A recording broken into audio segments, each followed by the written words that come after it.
kebenaran, terutama dosa, pekerjaan setan. Dalam nama Yesus, Tuhan, kami tolak semua keluar dari tempat ini, dari ruangan hati kami, dari pikiran kami. Dan biarlah Roh Kudus boleh ambil alih sepenuhnya. Terima kasih Bapa, hormat kemuliaan hanya bagi Engkau Tuhan. Sanjungan kami, Allah kami yang perkasa. Kami telah siap untuk mendengar firman. Di dalam nama Tuhan Yesus Kristus, semua kita yang siap diberkati bersama katakan amin. Puji Tuhan, silahkan duduk Bapak Ibu Saudara. Baik, shalom. Puji Tuhan, saudara yang terkasih di dalam Tuhan, kemurahan Tuhan begitu luar biasa di dalam hidup kita, sehingga pada pagi hari ini kita boleh ada untuk menikmati hadiratnya. Tema khotbah pada kesempatan ini adalah buat sorga berpesta. Saudara yang terkasih di dalam Tuhan, saya beberapa hari yang lalu waktu jaga air dan ada yang datang beli, tetangga curhat sama saya. Tetangga bilang begini, ini hari ini potong pesta, besok potong pesta, lusa potong pesta. Jadi saudara dia bilang ada 18 pasang. Jadi ini hari potong pesta di situ, ini hari potong pesta di sana. Saudara, saya sambung bilang baik suto karena makan gratis toh saudara terkasih dalam Tuhan. Ya saudara, bilang baik Pak, kotong makan satu piring, kotong keluar 100.000, 50.000.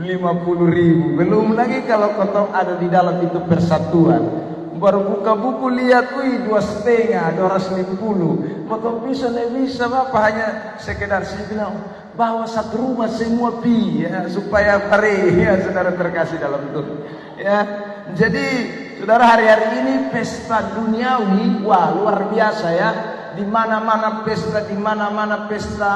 Saya juga sendiri hari Jumat kemarin dapat undangan pesta 3 memang. Sampai saya bingung mau pilih yang mana. Ya terakhir saya pilih pergi yang jemaat karena itu adalah orang GSJA. Jadi saya pergi saudara terkasih di dalam Tuhan di Tenong.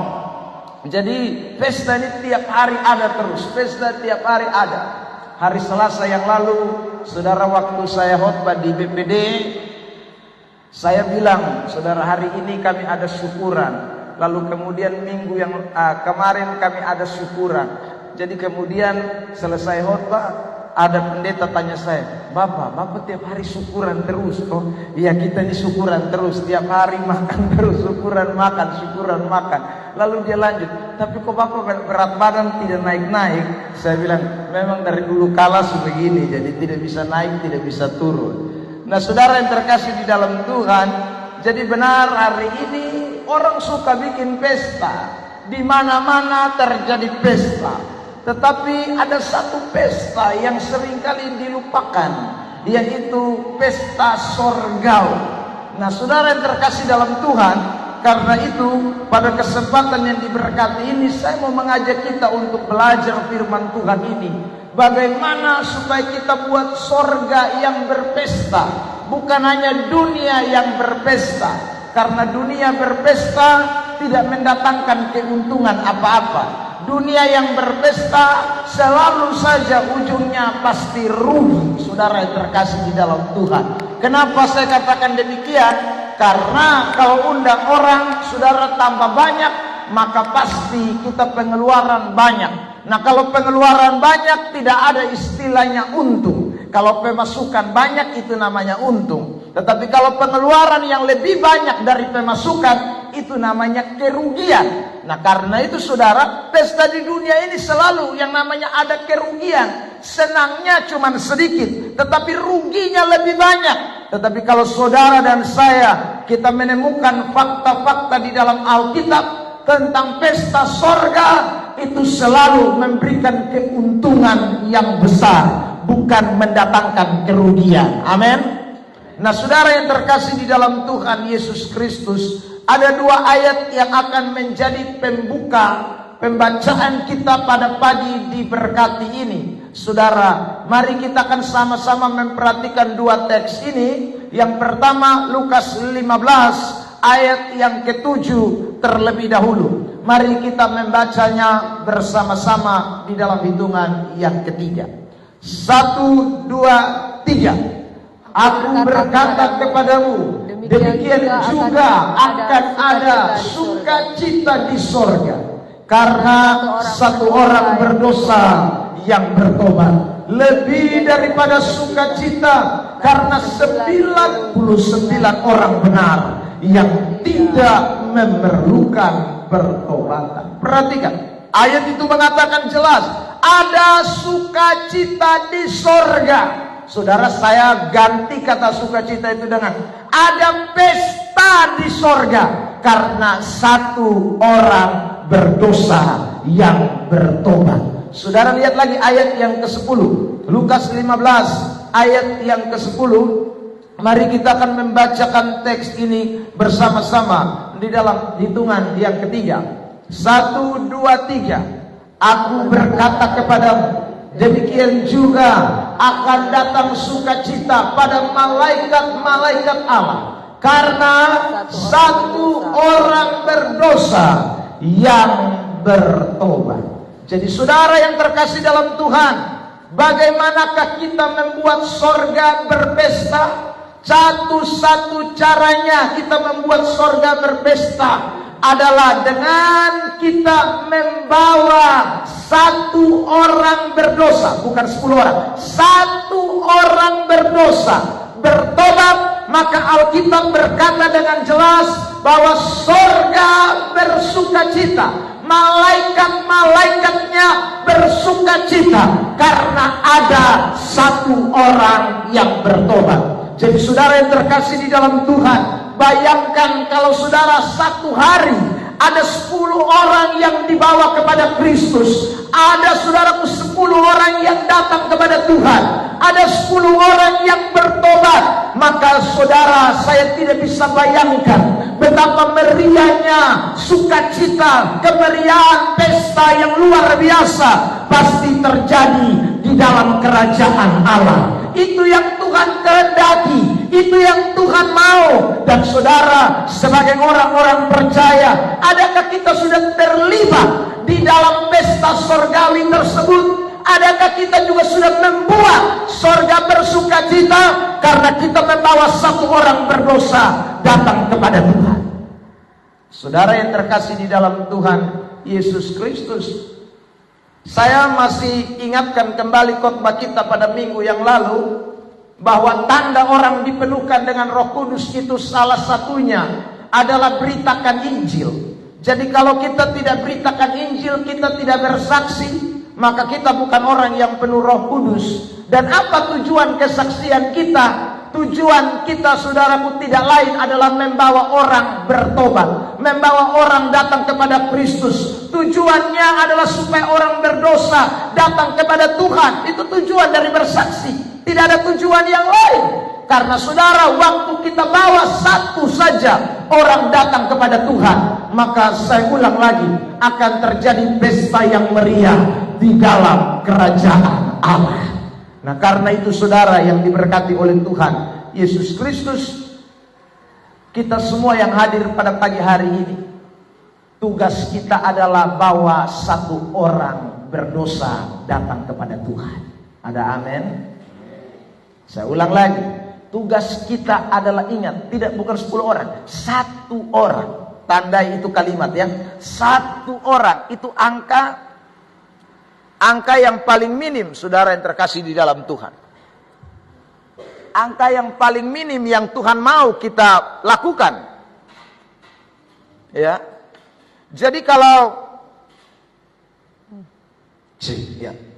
kalau kita membawa satu orang saja datang kepada Tuhan, satu orang berdosa kita bawa datang kepada Tuhan, maka itu Tuhan luar biasa senang. Kata sukacita yang di dalam teks tadi kita baca, baik ayat yang ke-5, ayat yang ke-7, dan juga ayat yang ke-10, itu membuktikan bahwa Tuhan itu sangat memberi perhatian.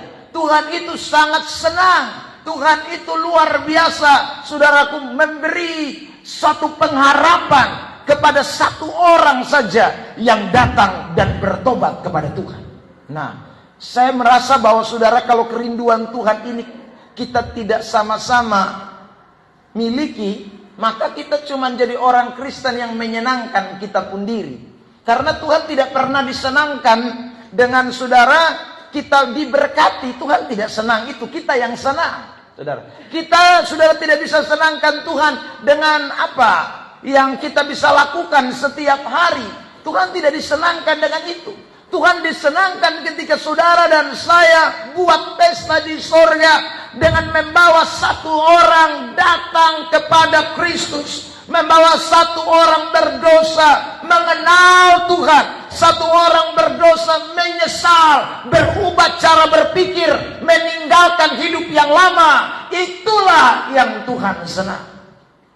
Makanya saudara, kata yang begitu familiar dengan kita semua, kata bertobat, ini bukanlah kata yang tidak familiar buat saudara dan saya yang ada di Bolok sini, ya, terutama yang ada di gereja sidang jemaat Allah. Karena ini kata ini tiap hari kita lihat terus. Sebutkan itu kata. 1, 2, 3. Metanoia. Metanoia. Ya saudara, di mobil tangki metanoia, di ya saudara bemo metanoia. Ya saudara terkasih dalam Tuhan, dulu di Pak Alex punya mobil juga pick up metanoia. Saudara, kata ini tidak asing buat kita.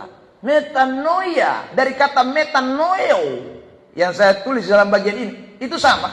Artinya adalah bertobat. Saudara, siapakah yang bertobat? Bukan hanya kita, tetapi saudara, orang-orang yang kita harus bawa datang kepada Tuhan, yang tadi dikatakan di dalam teks Lukas 15 ayat yang ke-7 dan ayat yang ke-10. Kita harus bawa mereka bertobat, metanoia. Saudara yang terkasih dalam Tuhan, apa arti kata metanoia itu lebih jauh? Artinya membawa orang kepada penyesalan, membawa orang kepada perubahan berpikir, membawa orang kepada untuk meninggalkan dosa, membawa orang untuk tidak lagi hidup dalam hidup yang lama. Itu yang namanya metanoia. Ayat ini muncul beberapa kali di dalam teks Perjanjian Baru yang merujuk bukan hanya kepada penyesalan, tetapi perubahan cara berpikir. Lihat teks ini, Roma 12 ayat yang kedua, dibacakan. Janganlah kamu menjadi serupa dengan dunia ini, tetapi berubahlah oleh pembaruan budimu, sehingga kamu dapat membedakan manakah kehendak Allah, apa yang baik, yang berkenan kepada Allah, dan yang sempurna. Dikatakan dengan jelas di dalam teks itu, Roma 12 ayat yang kedua. Ya saudara, berubahlah. Ada kata berubahlah, itu dipakai kata yang sama tuh, metanoia. Apa yang harus dimetanoia? Apa yang harus berubah? Apa yang harus saudaraku bertobat? Dikatakan pembaharuan budimu, sehingga kamu dapat membedakan mana kehendak Allah, apa yang baik, apa yang berkenan kepada Allah, dan apa yang sempurna. Nah ini saudara tugas orang percaya. Ini tugas kita semua. Kita harus membawa orang datang mengalami perubahan cara berpikir, perubahan paradigma, perubahan saudaraku konsep, prinsip. Itu kan mulainya dari pikiran. Ya, saudara. Kalau orang belum mengalami konsep berpikir yang berubah atau paradigma yang berubah, meskipun dia sudah di dalam gereja, saudara, maka dia bukanlah orang yang bertobat. Dia cuma jadi pengikut Kristen. Dia cuma jadi orang gereja. Dia cuma terdaftar dalam satu denominasi gereja tertentu, organisasi gereja tertentu. Tetapi sebenarnya dia belum jadi warga kerajaan Allah. Karena yang menjadi warga kerajaan Allah itu bukan karena kita berorganisasi gereja, tetapi yang menjadi warga kerajaan Allah adalah orang-orang yang bertobat. Makanya satu orang bertobat, sukacita sorga luar biasa, karena orang itu pasti masuk sorga. Amin. Amin. Jadi belum semua Kristen loh yang namanya berubah pikiran. Belum semua Kristen yang meninggalkan dosa. Belum semua Kristen yang menyesal. Belum, saudara yang terkasih dalam Tuhan, semua Kristen itu mengalami yang namanya metanoia. Jadi kita jangan lihat, semua orang supi gereja, jadi kotong mau cari siapa lain. Ingat, yang kita punya patokan bukan bergerejanya. Yang kita punya patokan adalah dia sudah berubah, tidak. Dia sudah tinggalkan hidup yang lama, tidak. Dia sudah menyesal terhadap dosa-dosanya, tidak. Kalau selagi dia masih ada dalam prinsip hidup yang lama, maka dia sebenarnya belum selamat. Dia sebenarnya belum menjadi warga kerajaan Allah. Dia sebenarnya belum bertobat. Saudara lihat teks ini, Yohanes pasal 3, kisah tentang Nikodemus. Perhatikan mulai ayat 1. Adalah seorang Farisi yang bernama Nikodemus, seorang pemimpin agama Yahudi. Ini bukan main-main. Farisi lagi, pemimpin agama Yahudi lagi. Ya, saudara, ini orang yang kuasai kitab suci. Tetapi apa yang dikatakan di ayat kedua dan seterusnya? Ia datang pada waktu malam kepada Yesus dan berkata, Rabi, kami tahu bahwa engkau datang sebagai guru yang diutus Allah. Sebab tidak ada seorang pun yang dapat mengadakan tanda-tanda yang engkau adakan itu, jika Allah tidak menyertainya. Jadi saudara lihat, dia tahu Yesus itu adalah utusan Allah. Dia tahu. Wah, saudara lihat, sampai di sini kita lihat ini orang kayaknya susah selamat, padahal belum. Ayat 3. Yesus menjawab katanya, Aku berkata kepadamu, sesungguhnya jika seorang tidak dilahirkan kembali, ia tidak dapat melihat kerajaan Allah. Kalau dia sudah selamat, tidak mungkin Yesus bilang, kamu harus dilahirkan kembali. Ini membuktikan bahwa dia sebenarnya belum selamat. Lihat kerajaan Allah pun tidak, apalagi masuk. Ayat 4. Kata Nikodemus kepadanya, bagaimanakah mungkin seorang dilahirkan kalau ia sudah tua? Dapatkah ia masuk kembali ke dalam rahim ibunya dan dilahirkan lagi? Terus ayat 5. Jawab Yesus, Aku berkata kepadamu, sesungguhnya jika seorang tidak dilahirkan dari air dan roh, ia tidak dapat masuk ke dalam kerajaan Allah. Dia tidak dapat masuk ke dalam kerajaan Allah kalau dia tidak dilahirkan dari air dan roh. Saudara, manusia yang sungguh-sungguh adalah orang percaya, anak Tuhan itu dilahirkan 2 kali. Lahir pertama dari rahim ibu kita. Ya saudara, lahir pertama dari rahim ibu kita bawa konsep berpikir manusia. Kita bawa konsep berpikir daging. Kita bawa konsep berpikir dari turunan. Itu saudaraku lahir dari manusia. Tetapi ingat, ada yang kedua. Di bagian ini dikatakan dilahirkan dari air dan roh. Ini tidak lain bicara tentang hidup yang dibaharui, atau pertobatan, atau hidup yang baru di dalam Tuhan. Kalau yang namanya dilahirkan lagi, itu berarti yang pertama bukan hanya sekedar kita ini menjadi baru secara fisik kita, tetapi saudaraku yang dimaksudkan di dalam ayat ini tidak lain konsep berpikir kita baru. Karena tadi kalau kita lahir dari orang tua kita, konsep berpikir kita manusia, konsep berpikir kita daging, maka sekarang waktu kita dilahirkan dari roh, maka konsep berpikir kita juga roh. Konsep berpikir kita adalah konsep berpikir Allah. Perubahan akan terjadi di dalam hidup kita karena kita sudah mengalami yang namanya kelahiran kembali.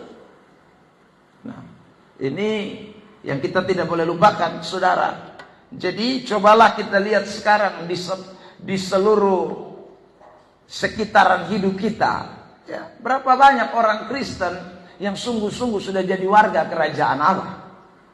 Berapa banyak orang Kristen yang saudara sebenarnya masih terhilang, yang harus diselamatkan, yang harus dibawa kepada Kristus, yang harus dijangkau, yang harus bertobat. Karena sesungguhnya mereka belum bertobat.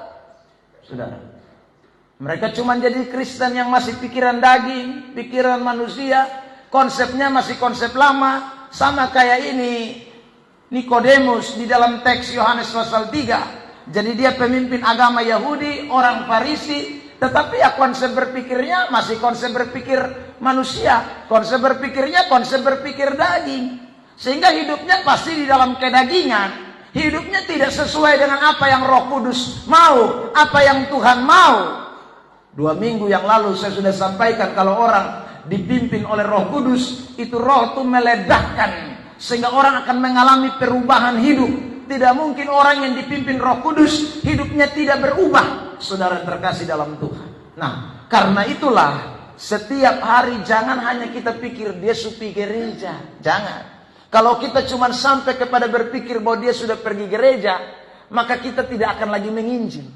Kita tidak akan lagi bersaksi. Kita tidak akan lagi, saudaraku, untuk menyatakan kebenaran. Karena kita pikir semua orang sudah pergi gereja. Untuk apa lagi saya menyatakan kebenaran? Tetapi persoalannya, orang banyak pergi gereja tetapi tidak bertobat. Ada begitu banyak orang pergi beribadah, tapi ibadah mereka rutinitas, ibadah mereka lahiriah, ibadah mereka cuma kelihatan, tetapi tidak mengalami yang namanya perubahan cara berpikir. Seperti yang Yesus pernah bicarakan di dalam Injil Matius pasal yang ke-15 ayat yang ke-8. Saudara perhatikan teks ini. Matius 15 ayat yang ke-8. Bangsa ini memuliakan aku dengan bibirnya, padahal hatinya jauh daripada aku. Bangsa ini memuliakan aku dengan bibirnya. Ini gereja. Padahal hati jauh dari Tuhan.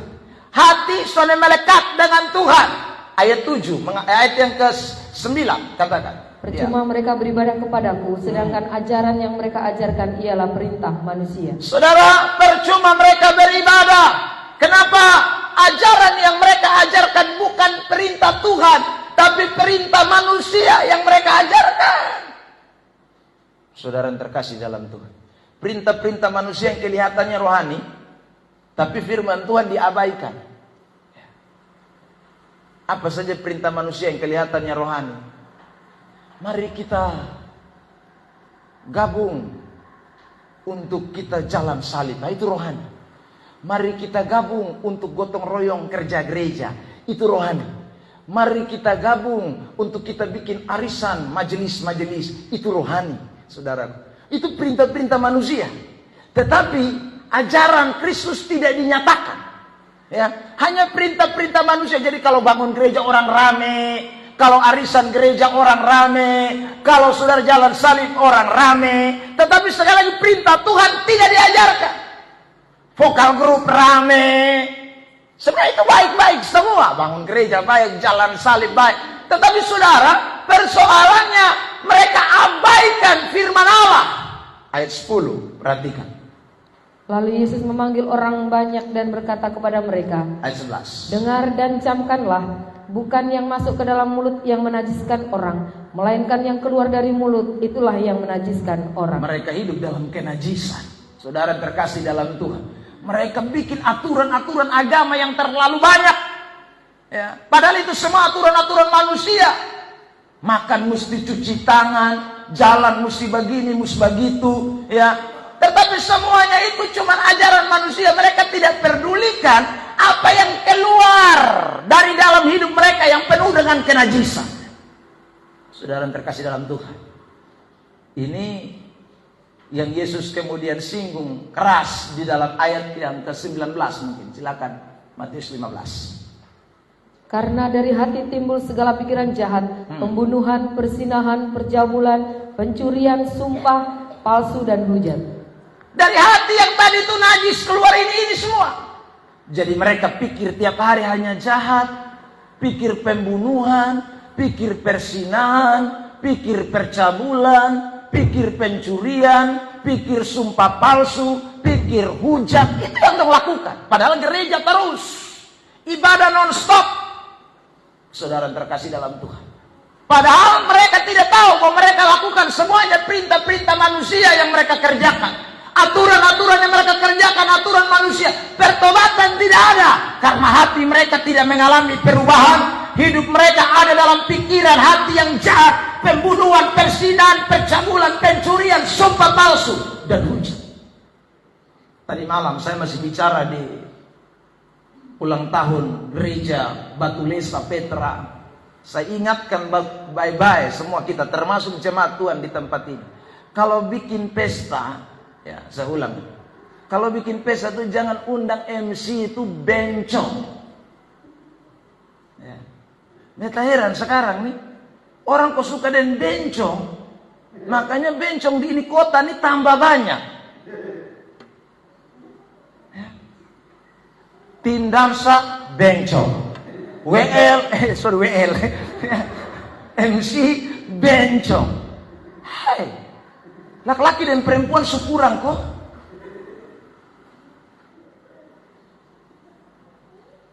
Kasihan sekali. Makanya bencong tambah banyak. Karena dong anggap dong dihargai. Dong diperlukan. Yang normal dong sudah jadi tidak normal semua.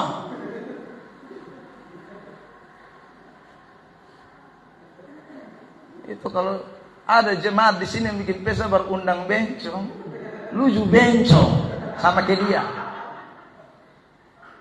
Ya, kok heran. Orang Kristen kok otaknya kok nggak main gitu loh. Tuhan tuh anti dan bencong. Karena Tuhan yang cipta dua jenis kelamin, laki-laki dan perempuan. Nah ini satu, ini manusia unik dan aneh.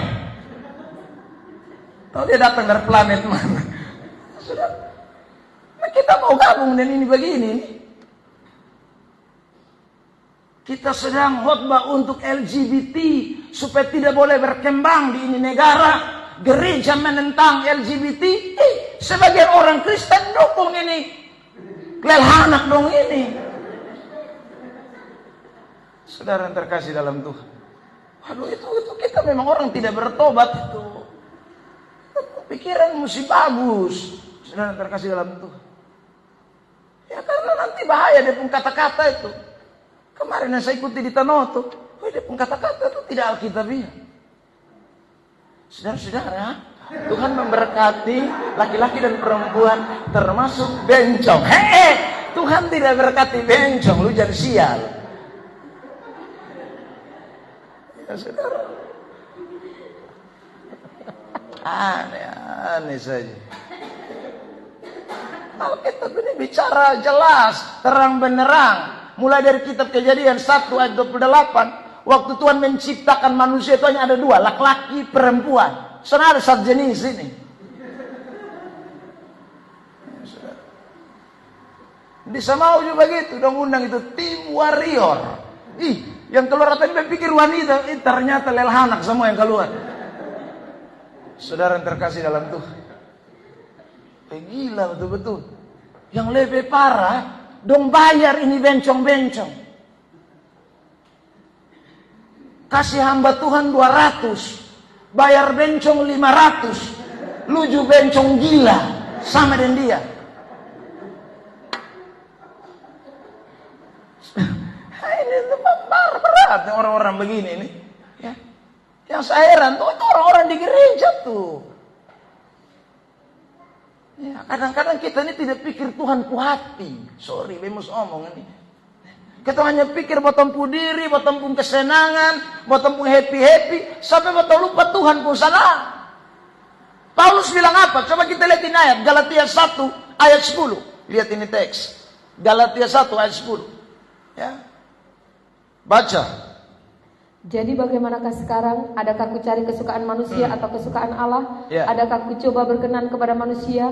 Sekiranya aku masih mau mencoba berkenan kepada manusia, maka aku bukanlah hamba. Jadi orang kalau cari manusia pun senang, dia bukan hamba Kristus. Kalau bukan hamba Kristus, maka kebalikannya, kontrasnya, hamba setan. Jadi kalau orang hanya cuma cari kesukaan dirinya, dia tidak peduli firman Allah, dia tidak peduli Alkitab, dia tidak peduli Tuhan pun sana. Maka saya ulang, itu ayat bilang, itu bukan hamba Kristus. Dengan kata lain, hamba setan. Saudara, Kristen tapi hamba setan. Ya, jadi kita tidak boleh lupakan ini kebenaran. Kalau hamba Tuhan tuh dia tidak bisa begitu. Hamba Kristus itu dia mesti cari apa yang Tuhan sana, bukan yang beta sana. Saudara yang terkasih di dalam Tuhan, tolong kasih nyala drum. Ya, itu yang kita mesti pikirkan. Jadi saudara, satu sisi saya ini setuju dengan Pak Yansen. Kan kita mesti tahu diri masing-masing. Tadi beliau sudah bersaksi. Ya, dia sadar kalau dia ini gampang dipengaruhi. Ya. Nah cara bagaimana supaya jangan terpengaruh? Dia mesti jauh, mesti menghindar. Ya. Dan itu Alkitab bicara begitu. Saudara yang terkasih dalam Tuhan, jangan sok-sok bilang kita kuat. Ya, kalau memang kita ada dalam posisi yang lebih baik, ya silakan. Tapi kalau kita pernah berkecimpung di dalam situ, kita bermain di dalam situ, saudara agaknya repot untuk kita tidak menghindar. Kita tetap ada di situ dengan warna yang beda. Itu agak repot. Karena kita bekas, mantan. Lain kalau memang dari dulu kita tidak pernah sentuh. Dari dulu kita memang tidak pernah bergaul dengan itu. Itu no problem. Saudara yang terkasih dalam Tuhan. Nah ini kita tidak boleh lupa. Jadi kita mesti rasa-rasa diri. Daripada beta pergi situ, tapi kemudian akhirnya beta ju terlibat pulang, beta ju lakukan kembali hal yang lama, sudah beta menghindar. Beta mesti awas diri, waspada. Saudara pernah baca ayat di dalam 2 Korintus pasal yang ke-14. Coba lihat ayat yang ke-7 mulai. 2 Korintus 14. Bukan. 1 Korintus 14. Ayat 7 mungkin. Saya lupa tuh ayat ya. Ayat bagus. Sabar saya lihat. Ada kok? Bukan itu ayat. Sabar saya mau lihat ini teks dulu. Ini ayat menarik sekali untuk kita sama-sama perhatikan, saudara. Bunyinya begini. Saya temukan ayat itu. 2 Korintus 4, ayat 6. Mulai 2 Korintus 4 ayat bukan. Sabar.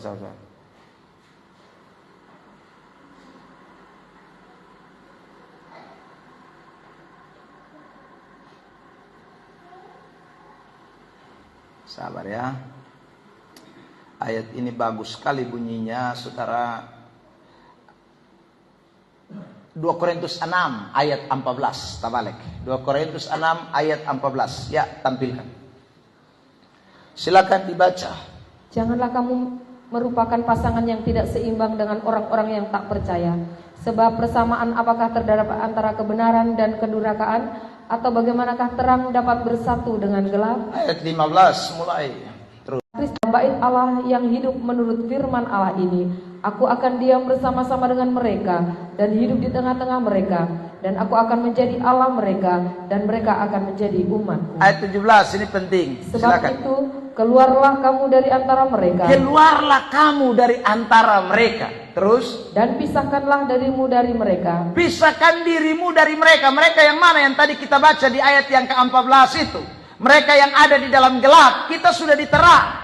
Makanya kita mesti keluar dari antara mereka. Kita mesti pisahkan diri dari antara mereka. Next, lanjut. Firman Tuhan, dan janganlah menjamah apa yang najis, maka aku akan menerima kamu. Ya, demi untuk supaya diterima Tuhan, supaya kita layak di hadapan Tuhan, Tuhan senang, maka kita mesti ambil tindakan. Tindakannya kita mesti keluar. Tindakannya kita mesti pisahkan diri. Itu tindakan. Saudara yang terkasih di dalam Tuhan. Kalau kita tidak bisa keluar dan kita mau tetap di dalam, tidak bisa. Karena terang tidak bisa bersatu dengan gelap. Itu ayat kita. Nah, kadang-kala kita tidak bisa ambil pilihan-pilihan yang seperti ini. Karena perasaan. Karena pikir, nanti orang soalnya mau toe kotong. Hampir-hampir kotong akhirnya soalnya bisa bedakan mana Tuhan punya dan mana kita punya. Saudara, dunia punya. Gara-gara hanya masalah perasaan. Nah, memang firman Tuhan dalam bagian-bagian tertentu itu ekstrim, saudara. Saya katakan itu ekstrim. Ini ekstrim. Kita disuruh untuk keluar. Kita disuruh untuk pisahkan diri. Itu bukan sesuatu yang mengenakan secara daging. Tetapi itu Tuhan punya mau. Ya. Nah, karena itu Bapak Mama, Bapak Saudara sekalian dikasih oleh Tuhan.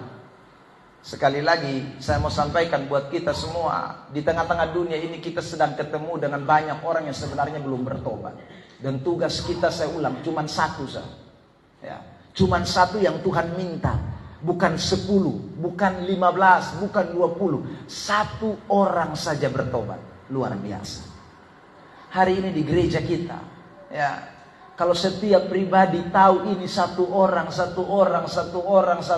dibawa kepada Kristus, saudara, luar biasa ya. Betapa sorga bersuka cita. Saudara yang dikasih oleh Tuhan, kita semua bikin pesta sorgawi. Kita semua bikin pesta sorgawi. Itu yang Tuhan rindu kita kerjakan. Kembali kepada slide kita, saya mau lanjutkan. Nah, karena itu Bapak Mama Saudara, bagaimana kita membawa satu jiwa itu bertobat sehingga sorga berpesta? Saya mau bahas dari Lukas pasal yang ke-15 tadi. Saudara, kita akan memperhatikan bagian secara kontekstual. Tadi saya membaca ayat 7 dan ayat 10. Sekarang kita akan memperhatikan ayat 4 ya saudara. Tapi sebelum kita akan membaca ayat yang keempat itu, saya berikan dulu kesimpulan dari ayat yang keempat itu. Bahwa kalau kita mau membawa satu jiwa bertobat sehingga sorga berpesta, maka kita harus mencari, ayat itu mengatakan, kita harus mencari yang sesat. Bukan cari yang benar, tapi cari yang sesat. Saudara yang terkasih dalam Tuhan, mari kita lihat teks itu 15 ayat 4. 1, 2, 3. Siapakah di antara kamu yang mempunyai 100 ekor domba, dan jikalau ia kehilangan seekor di antaranya, tidak meninggalkan yang 99 ekor di padang gurun dan pergi yang sesat itu mencari yang sesat itu sampai ia menemukannya. Jadi saudara yang terkasih di dalam Tuhan, bagaimana satu jiwa kita bisa bawa datang kepada Tuhan supaya bertobat? Maka itu ayat berkata dengan jelas, mencari yang sesat. Kata mencari itu berarti dia tidak datang sendiri. Saudara, itu tidak muncul sendiri. Itu butuh tindakan kita.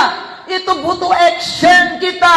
Itu butuh respon kita terhadap firman Allah. Bukan hanya sekedar kita berdoa, Tuhan kirim jiwa, Tuhan kirim jiwa, Tuhan kirim jiwa. Doa itu bagian daripada mencari, tetapi bukan hanya sekedar doa. Karena doa itu masih sesuatu yang pasif. Kita harus buat, bukan hanya sekedar mengetok, saudara, mencari. Itu kata Alkitab. Itu doa. Jadi orang Kristen tidak diajar untuk doa pasif. Banyak orang Kristen hari ini doa minta jiwa, tapi tidak cari. Tidak bisa. Saudara yang terkasih dalam Tuhan, kita mesti cari baru kita bisa temukan jiwa itu. Kalau kita tidak cari, ya kita tidak akan pernah menemukan yang mana yang sesat. Saudara, siapakah yang dicari? Dikatakan tadi itu sesat. Sesat itu dipakai kata apolumi dalam bahasa Yunani. Saudara, apolumi itu artinya orang-orang yang sedang mengalami kehancuran. Orang-orang yang sedang mengalami yang namanya kebinasaan. Jadi dia adalah bagian dari orang neraka sebenarnya. Dia adalah orang-orang yang sungguh-sungguh binasa, belum terima Yesus. Tadi saya pakai kata belum bertobat, ya. Belum mengalami yang namanya metanoia. Dia masih apolumi, ya. Itu yang kita cari. Saudara yang terkasih di dalam Tuhan. Jadi kalau yang tidak sesat, tak usah cari, ya. Kalau dia tidak binasa, tak usah cari. Dia susah selamat kok, bikin apa kita cari dia, ya. Sekalipun saudara dia bukan di gereja kita. Yang kita cari itu yang masih binasa. Yang kita cari itu yang lagi ada dalam kehancuran secara iman, secara rohani. Itu yang kita cari. Saudara yang terkasih di dalam Tuhan, kata apolumi itu juga, ya, itu juga mengandung pengertian begini. Bukan membinasakan, tetapi dibinasakan, ya. Dihancurkan, bukan menghancurkan, ya. Saudara terkasih dalam Tuhan, ini kita mesti bedakan, ya. Karena ada orang yang bikin diri sendiri mau tersesat, ya. Sudah dibawa kepada kebenaran, dia mau tersesat sendiri, dia mau lari sendiri. Tapi ada yang memang disesatkan, ada yang memang dihancurkan, dibinasakan. Kalau kata ada di depannya, itu berarti ada oknum lain yang bekerja. Ada tindakan-tindakan setan di baliknya. Ada pekerjaan iblis yang berusaha membelenggu seseorang, yang berusaha untuk memagari orang itu, sehingga itu orang tetap terpenjara di dalam dosa, terpenjara dalam kenajisan, supaya dia tetap binasa. Itulah yang dikatakan apolumi. Saudara yang terkasih dalam Tuhan. Makanya dibutuhkan yang namanya pergi mencari. Ya. Kata mencari itu dalam bahasa asli dipakai kata pareomai, yang artinya adalah keluar, pergi, mengurus, untuk mencobai. Saudara yang terkasih dalam Tuhan. Ya. Jadi kita keluar, pergi, mengurus untuk mencobai. Mencobai ini maksudnya begini, saudara. Kita ini kan tidak bisa menyelamatkan orang. Ya. Tugas kita cuma pergi beritakan Injil. Coba-coba. Ya. Saya sampaikan kebenaran. Kalau dia mau terima, puji Tuhan. Ya, saudara yang terkasih. Kita ini kan tidak bisa rubah orang, paksa orang untuk ikuti kita pun kemauan. Tidak bisa. Ya. Pareomai. Kita ini hanya sudah disuruh pergi, urus. Ya. Kalau dia mau, kalau dia rela, kalau dia buka hati, kalau dia siap untuk diubahkan, untuk datang kepada Kristus, ya welcome.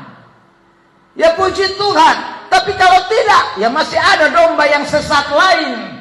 Masih ada orang yang lain yang perlu kita pergi, kita jangkau, kita urus, kita coba lagi beritakan Injil, kita coba lagi untuk saudaraku menyatakan kebenaran. Puji Tuhan, kalau dia mau terima, welcome. Kalau tidak lagi, pergi lagi, cari lagi, saudara. Keluar lagi, pergi urus lagi yang lain, coba beritakan lagi kepada yang lain. Saudara terkasih dalam itu, kita pun tugas. Karena saya ulang, kita tidak pernah tahu mana yang Tuhan akan ubahkan dan mana yang tidak. Mana orang pilihan Allah dan mana yang bukan orang pilihan Allah. Kita tidak pernah tahu. Kita cuma punya tugas keluar, pergi, mencoba untuk mengurus, mencoba untuk memberitakan Injil, mencoba untuk bersaksi. Kalau toh ada orang yang respon dan terima itu sebagai berita kebaikan, berita kebenaran, kabar baik, evangelia, maka saudara terkasih dalam Tuhan, kita membawa dia datang kepada kerajaan Allah. Kalau tidak, ya sudah. Makanya saudara terkasih dalam Tuhan, di tempat ini, kalau ada jemaat, simpatisan, ada orang yang pernah menginjakkan kaki di tempat ini, kita coba urus. Kita coba pergi. Kita coba keluar untuk memberitakan Injil, kasih kabar baik. Tapi kalau orang susah mau potong urus, mau bilang apa? Kita hanya bisa coba pergi, keluar, urus, beritakan Injil, sampaikan kebenaran. Kalau mau, is okay. Lu adalah bagian dari orang yang dipilih Tuhan, ditetapkan Tuhan.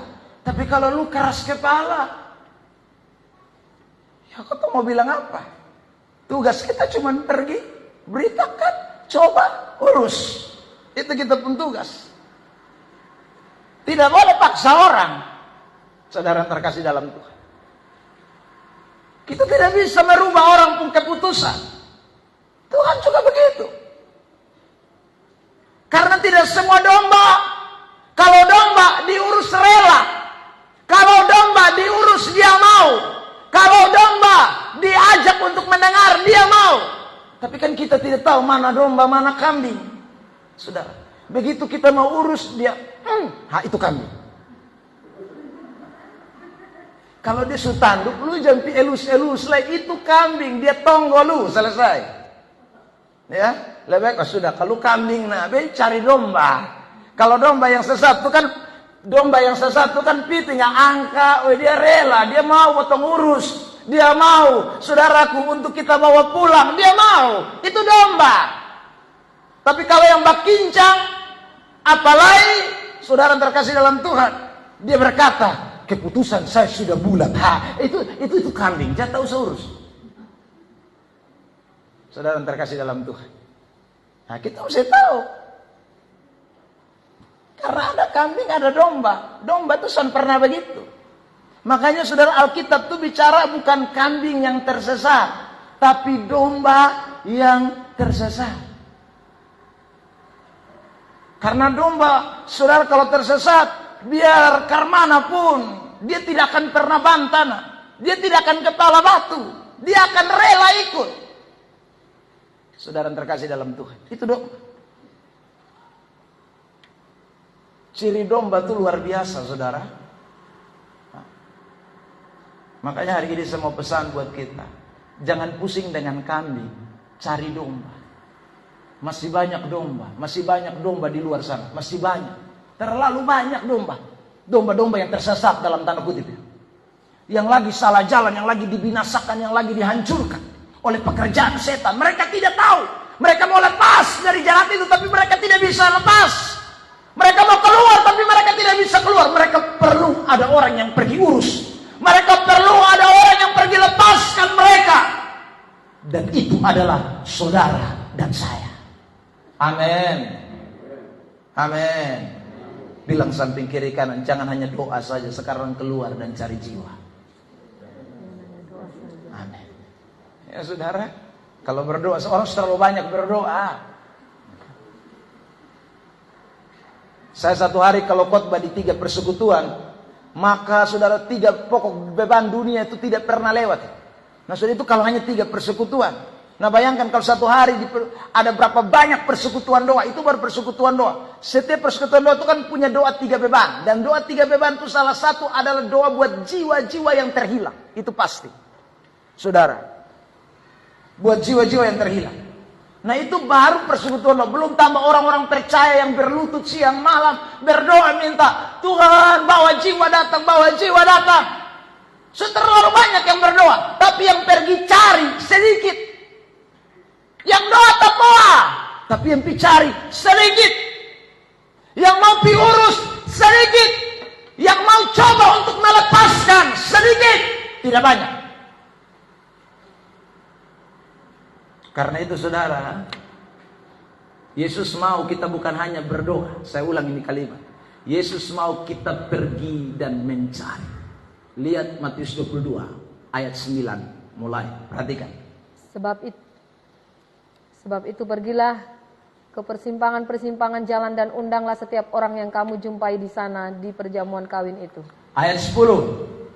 Maka pergilah hamba-hamba itu dan mereka mengumpulkan manusia semua orang yang dijumpainya di jalan-jalan, orang-orang jahat dan orang-orang baik, sehingga penuhlah ruangan perjamuan kawin itu dengan tamu. Saudara lihat itu ayat. Pergilah hamba-hamba itu, mereka ketemu orang jahat di jalan, orang baik, orang yang penuh dalam ruangan perjamuan kawin itu, semua datang, diundang. Saudara terkasih dalam Tuhan. Ya, tidak main-main itu. Semua orang diundang untuk datang ke pesta perjamuan. Karena ada yang pergi.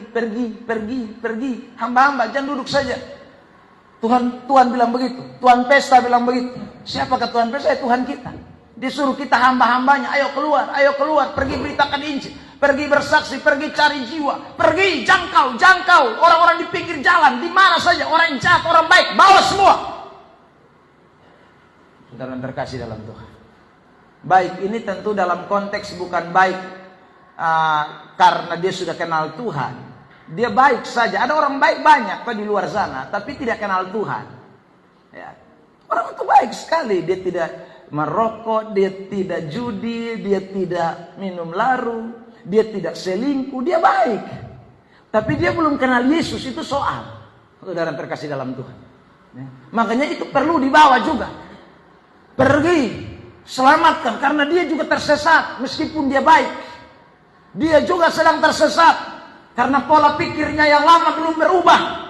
Dia pikir dengan kebaikannya, dengan saudara amal baktinya, dia bisa selamat. Tidak bisa, mesti lewat Yesus Kristus, satu-satunya jalan keselamatan. Saudara terkasih dalam Tuhan. Dan karena itu tugas kita sekali lagi adalah pergi dan beritakan. Coba urus kembali. Coba saudaraku lepaskan mereka yang tersesat. Maka pasti waktu itu domba terlepas. Waktu itu domba saudara yang tersesat itu bisa dibawa pulang. Maka sekali lagi sorga bersuka cita. Karena ada satu orang yang bertobat. Amin. Tepuk tangan yang terbaik dulu buat Tuhan Yesus Kristus. Jadi kita tidak boleh lupakan ini. Selagi Tuhan masih kasih kita napas, kasih kita kekuatan, kasih kita kemampuan, kasih kita berkat. Ayo sekarang kita keluar. Beritakan Injil. Pergi untuk beritakan Injil. Keluarlah dari zona nyaman kita.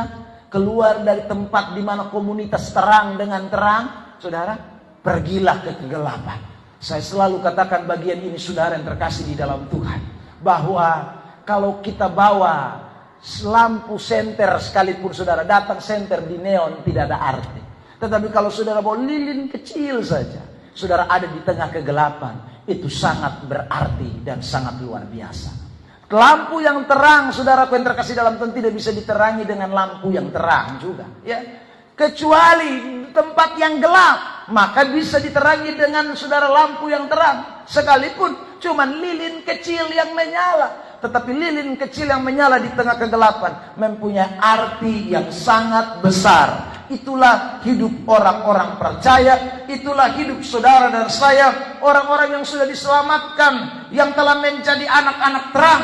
Kita semua diutus untuk pergi beritakan Injil, pergi untuk bersaksi, pergi untuk bawa jiwa, pergi untuk menjangkau orang-orang yang terhilang, yang tersesat. Mungkin itu teman kerja, mungkin itu tetangga, mungkin itu orang di sekitaran lingkungan kita. Di mana saja, pergi cari jiwa, datang kepada Tuhan, berusaha untuk diurus kembali, berusaha untuk diberitakan kembali Injil kebenaran. Karena urusan bertobat, urusan masuk surga, itu bukan urusan kita.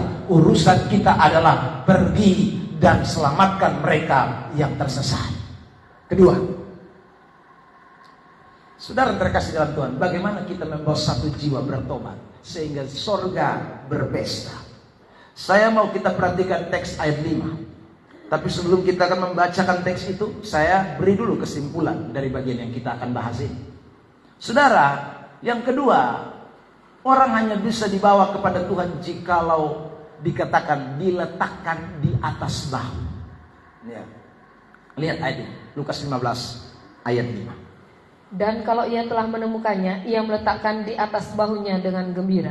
Dan kalau ia telah menemukannya, yang tadi sudah dicari, sudah dilepaskan itu, sekarang diletakkan di atas bahunya. Saudara, itu kalimat itu bermakna kita akhirnya bertanggung jawab. Kita bertanggung jawab bukan dengan sungut-sungut. Kita bertanggung jawab bukan dengan, saudara, hitung-hitung. Kita bertanggung jawab dengan gembira, meletakkan di atas bahu kita domba yang tersesat itu, jiwa yang terhilang itu, yang sudah ditemukan kembali.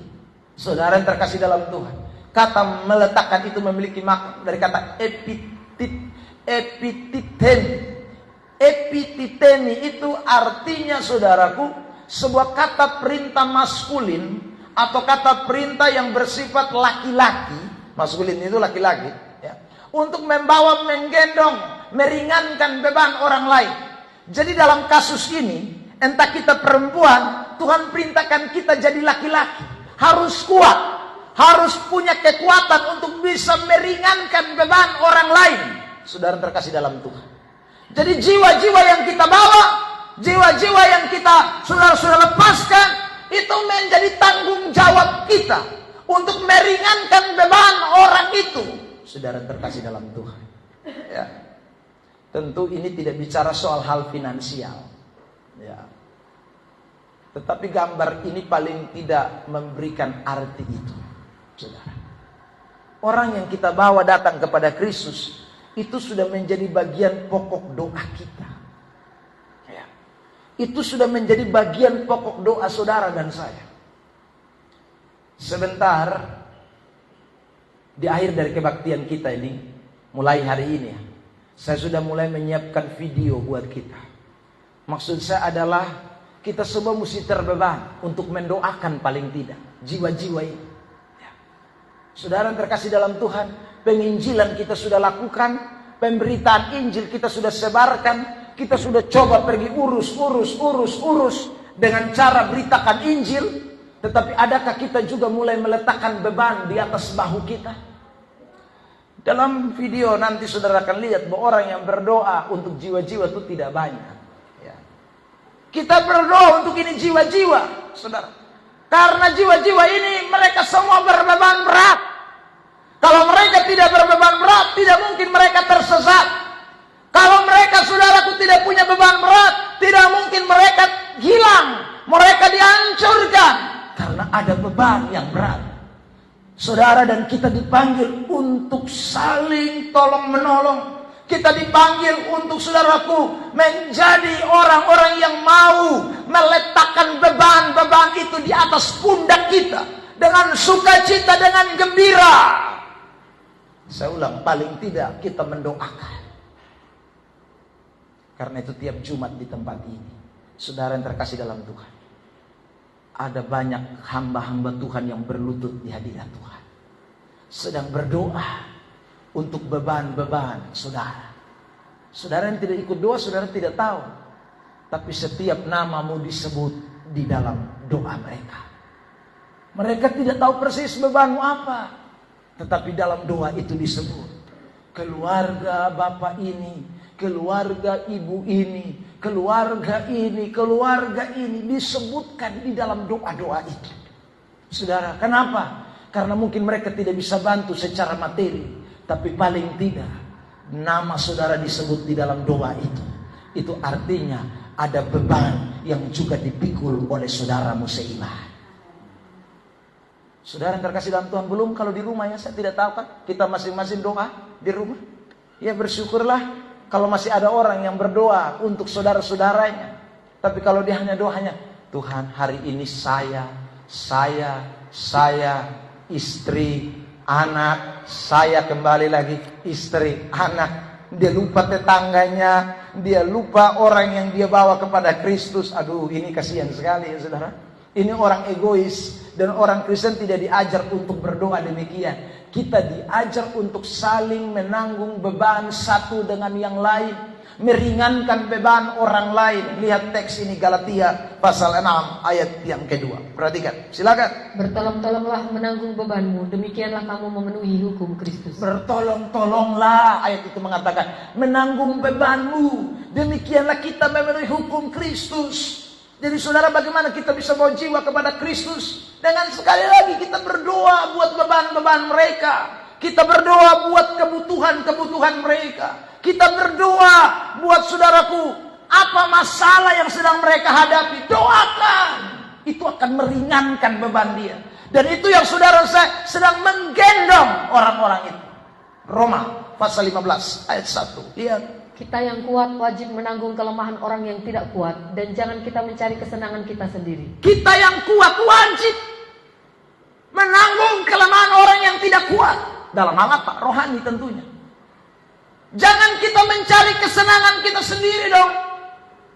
Makanya tadi saya bilang, jangan hanya doa saya, aku, beta, istri, anak, mama, papa.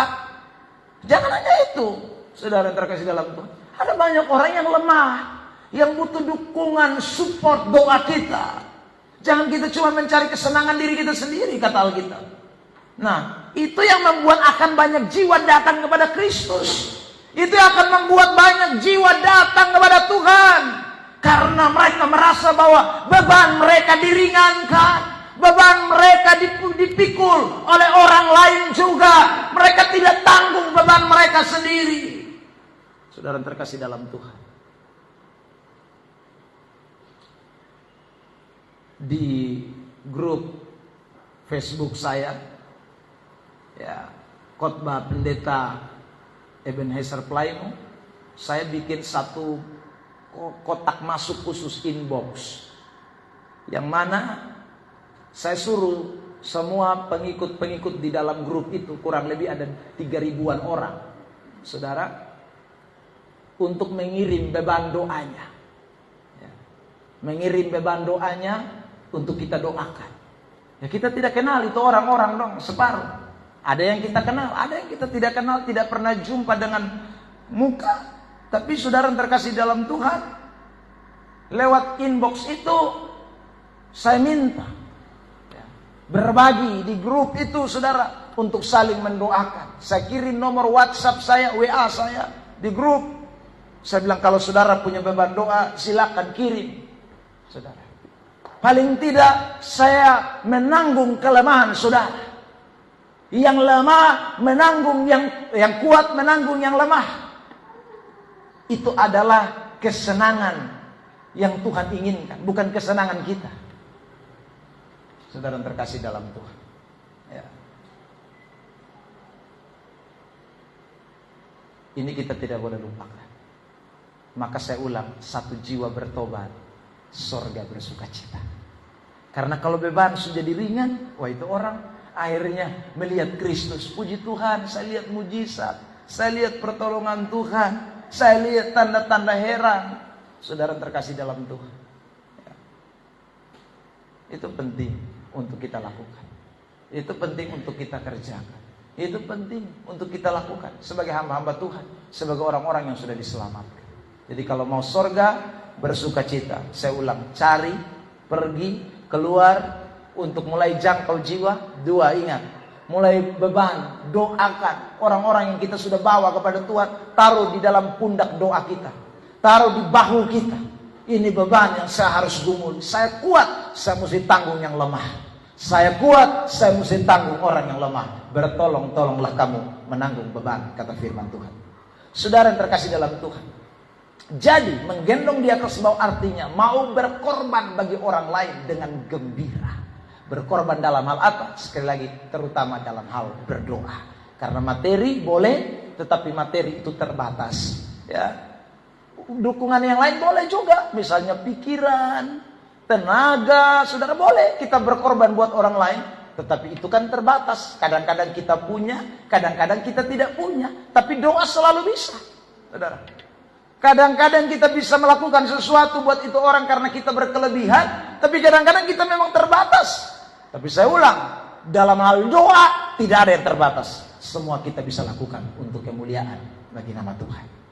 Terakhir, yang ketiga, bagaimana kita membawa 1 jiwa bertobat sehingga sorga berpesta?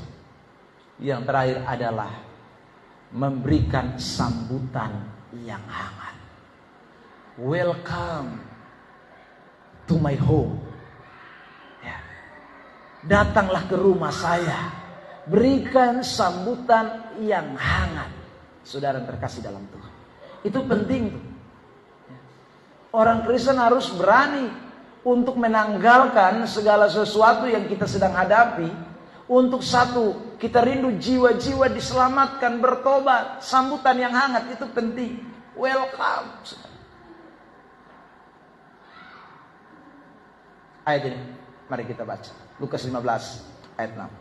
Dan setibanya di rumah, ia memanggil sahabat-sahabat dan tetangga-tetangganya, serta berkata kepada mereka, bersukacitalah bersama-sama dengan aku, sebab dombaku yang hilang itu telah kutemukan. Setibanya di rumah, ia memanggil sahabat-sahabatnya. Bukan house, tetapi home. Saudara, apa bedanya? Bahasa Inggris itu kata rumah itu dipakai 2 kata, house dan home. Saudara yang terkasih dalam Tuhan, home itu lebih bicara soal kekeluargaan. Ya. Jadi setiba di rumah dia panggil semua sahabat-sahabatnya, tetangga-tetangganya. Mereka bersuka cita bersama-sama. Mereka bikin pesta sama-sama. Karena ada satu yang hilang telah ditemukan kembali. Saudara yang terkasih dalam Tuhan, saya sebut dengan kalimat yang tadi di awal, memberikan sambutan yang hangat. Welcome terhadap orang-orang, jiwa-jiwa, itu menjadi penting. Kita memberikan sambutan yang hangat. Orang Kristen harus begitu. Ya. Ini jiwa datang, kita pemuka cemberut. Orang yang cuma masuk, orang yang cuma maka hati. Ya saudara, kita mesti beri sambutan yang hangat. Dan kadang kalau kita beri sambutan yang hangat tuh, kita mesti korban loh. Kita harus korban, saudara. Ya. Kalau ada tamu datang di kita ke rumah, saudara, meskipun kita sendiri tidak pernah minum teh, tapi karena ada tamu, kita cepat beli gula, beli teh, kasih minum dia. Kita beri sambutan yang hangat.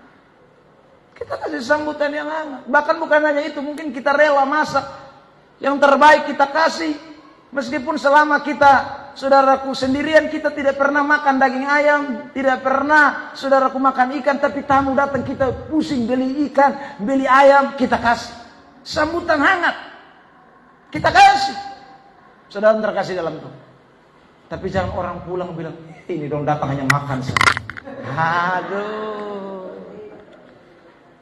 Saudara, jangan. Kadang-kadang sambutan kita tuh bikin orang jadi syak. Ya. Kita mesti sambut orang dengan sukacita, welcome. Dan itu saya ulang lagi butuh pengorbanan. Anda ada masalah juga harus bikin diri kayak tidak ada masalah. Saudara, waktu kita menyambut orang tuh meskipun kita ini ada pas-pas. Tapi demi ini tamu kita piutang tahan di itu kios. Minta maaf tamu datang mendadak. Uang di rumah habis. Kesetahan biskuit UBM dengan ini gula dan teh dulu. Ya saudara. Demi itu tamu yang datang di rumah kita. Sambutan yang hangat. Welcome to my home. Saudara. Ini rumah kita. Beri sambutan yang hangat. Saudara. Tanggal 25. Ya saya omong dulu. Tanggal 25 kita ada tamu dari Jakarta. Saudara. Dan saya rindu kita akan bikin ibadat khusus untuk tanggal 25 itu, ya, ibadat kesembuhan ilahi. Ya, saudara terkasih. Dan saya mau saudara bahwa orang-orang sakit datang. Saya tidak ada di tempat ini nanti, tetapi ini hamba Tuhan dari Jakarta. Ya, saudara, mereka luar biasa doanya di gereja itu, saudara, ngeri. Doa semalam suntuk itu saudara tiap minggu. Jadi hari Jumat itu doa semalam suntuk, doa semalam suntuk, doa terus. Icat kemarin saya telepon, saudara, dia bilang, Bapak, kalau beta pilih itu tempat, ya, beta rasa sorga supindah turun, ya, karena itu tamanya kerja doa tidak habis. Nah ini gembalanya yang nanti datang khotbah di sini. Saya percaya Tuhan menyertai dengan kuasa, ada kuasa khusus yang Tuhan taruh pasti di hamba Tuhan ini. Dan saya berharap saudara boleh bawa rekan, teman di ibadat raya ya.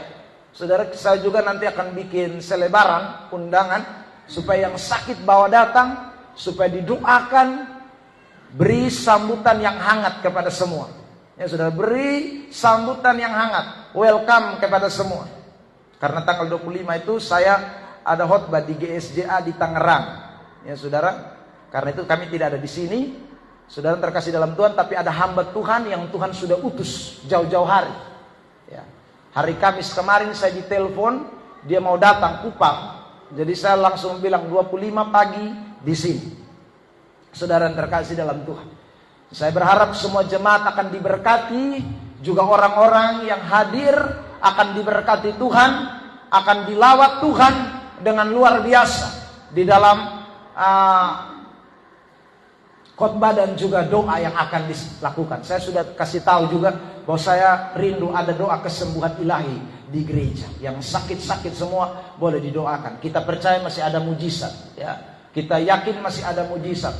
Karena itu saya berharap nanti tanggal 25 itu masing-masing bawa jiwa-jiwa. Yang sakit-sakit bawa datang. Suruh datang supaya saudara mereka didoakan. Ya, sakit jasmani, sakit rohani semua bawa di hadirat Tuhan. Welcome, beri sambutan yang hangat buat orang-orang itu supaya saudara mereka rasa bahwa diterima di dalam kerajaan Allah, bukan diterima di tempat gereja kita, tetapi diterima dalam suasana sorga. Itu yang saya rindu terjadi.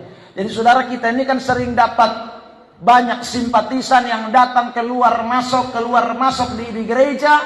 Saudara, saya berharap kita memberi sambutan yang hangat, ya. Kadang-kadang mereka datang bukan karena kita injili. Mereka datang tiba-tiba seperti 2 minggu yang lalu. Ada orang yang datang saudara dari kapal Garda Maritim. Kan kita tidak pernah injili mereka juga. Tapi mereka datang. Beri sambutan yang hangat. Beri sambutan yang baik kepada mereka. Itu jiwa-jiwa yang Tuhan kirim. Kita kan tidak tahu siapa satu di antara mereka. Mungkin Tuhan kirim untuk datang bertobat di tempat ini, kita tidak pernah tahu. Saya kasih kesaksian saudara bahwa ada satu anak dari perikanan, ya, dulu sekolah di SUPM tahun sulama tuh 2000 berapa ya. Dia sakit-sakitan waktu itu datang gereja di tempat ini, saudara, dan kita kasih dia sambutan yang baik, welcome. Kita tidak pernah pikir kalau dia akan jadi hamba Tuhan, tidak pernah pikir. Kalau dia sekolah perikanan lah. Waktu itu dia demam, saudara. Dan ibu gembala, waktu itu saya tidak ada di gereja juga. Ini kesaksian dia sendiri. Saya juga baru kaget waktu dia bersaksi. Sekarang ada sekolah di STI. Saudara, dia sakit waktu itu. Jadi keluar, ibu gembala lihat muka kayak pucat-pucat. Panggil dia di pastori, saudara, lalu kemudian kasih dia teh, lalu kasih dia minum obat paracetamol. Ya, itu hari. Saudara, dia bersaksi. Dia bilang, Bapak, beta ini anak di SUPN. Dulu beta pernah sakit kok, mama kasih beta obat. Begitu. Sekarang ada di STI Kupang. Siapa tahu dia jadi hamba Tuhan. Saudara, berikan sambutan yang hangat. Welcome buat semua orang. Karena Tuhan bisa tangkap siapa saja. Amin. Saudara yang terkasih dalam Tuhan. Saya ulang lagi, di gereja ini orang keluar masuk kadang kita tidak kenal orang-orang itu. Jiwa simpatisan terlalu banyak. Beri sambutan yang hangat kepada mereka. Beri sambutan yang hangat kepada mereka. Karena mereka adalah jiwa-jiwa yang Tuhan pilih dan Tuhan tetapkan untuk ada di tempat ini. Saudara terkasih di dalam Tuhan, Lukas 15 ayat 6 tadi kita sudah baca. Dan ayat yang ke-20 sekarang kita lihat Lukas 15. Silakan dibacakan. Maka bangkitlah ia dan pergi kepada bapaknya. Ketika ia masih jauh, ayahnya telah melihatnya, lalu tergeraklah hatinya oleh belas kasihan. Ayahnya itu berlari mendapatkan dia, lalu merangkul dan mencium dia. Maka bangkitlah ia dan pergi. Lalu dia pun bapak bangun langsung peluk, cium dia. Itu welcome itu. Padahal ini orang bau kandang babi. Ini orang sudah terkasih dalam Tuhan. Anak bungsu ini kan ceritanya, pakaian dong dah dolek, kotor, najis. Tapi bapak sambut dia dengan pelukan, rangkul, cium dia. Saudara terkasih dalam Tuhan, ini kita harus lakukan. Ya. Makanya saya sekali lagi mau sapa saya, mau bencong, banci, kalau datang gereja bagus. Ya. Datang gereja itu bagus. Lesbi kok apa, datang gereja itu bagus. Kasih biar dia datang, sambut dia, cium dia, rangkul dia. Jangan usir. Sudah. Itu kita mesti lakukan tuh, anak-anak Tuhan. Karena itu jiwa tuh Tuhan punya tuh. Kita tidak tahu kalau dia bertobat ini tangkap. Itu saya pernah tahu. Ayat 22, silakan. Tetapi ayah itu berkata kepada hamba-hambanya, lekaslah bawa kemari jubah yang terbaik, pakaikanlah itu kepadanya, dan kenakanlah cincin pada jarinya dan sepatu pada kakinya. Next, 23. Dan ambillah anak lembu tambun itu, sembelilah dia, dan marilah kita makan dan bersuka cita. Ini sudah lihat. Jadi orang kalau welcome dan orang itu begitu. Ya, beri yang terbaik. Itu Tuhan mau, saudara terkasih dalam Tuhan. Jadi saya ulang 3 kebenaran yang kita dengarkan pada kesempatan hari ini. Ya, mari kita semua mau bawa satu jiwa kepada kerajaan Allah. Saya ulang, kalau satu jiwa itu sorga pesta yang ngeri pun. Kalau saudara mau lihat sorga berpesta, tugas kita bawa satu jiwa. Gampang, keluar dan mulai cari. Ya saudara, yang tersesat yang lagi mau binasa, cari dan bawa kepada Tuhan. Yang kedua, ingat baik-baik, tanggung dia punya beban, cara doakan dia. Mulai saudaraku, tanya dia punya beban apa, lu pergumulan apa. Beta bisa bantu lu lain, tapi doa paling tidak beta mau bantu. Yang ketiga, saudara terkasih dalam Tuhan, beri sambutan yang hangat, welcome kepada orang itu. Maka pasti jiwa-jiwa ini akan diselamatkan untuk kerajaan Allah. Tepuk tangan terbaik buat Tuhan Yesus Kristus. Kita bersyukuri firman Tuhan yang kita dengarkan pagi hari ini.